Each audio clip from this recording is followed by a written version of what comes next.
तर शरद पवारांचे आजचे सर्व कार्यक्रम आणि दौरे रद्द करण्यात आलेले आहेत।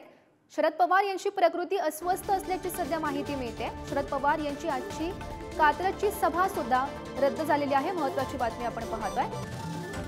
आणि शरद पवार यांची प्रकृती ठीक नसल्याने त्यांचे जे आजचे दौरे होते, कार्यक्रम होते ते रद्द करण्यात आल्याचं समजतंय। महत्त्वाची बातमी आपण पाहतोय। तर कालच त्यांच्या भाषणादरम्यान त्यांना थकवा जाणू लागला होता आणि त्यानंतर जे आजचे कार्यक्रम आहेत ते सर्व रद्द झालेले आहेत। दौरे सुद्धा रद्द करण्यात आल्याची माहिती मिळते।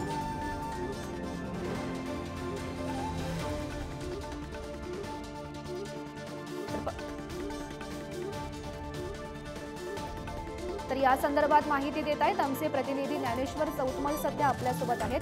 ज्ञानेश्वर, आपण पाहिलं होतं की कालच त्यांची प्रकृती ठीक नसल्याची आपल्याला माहिती मिळालेली होती। आज त्यांची नेमकी प्रकृती कशी आहे, काय माहिती मिळते?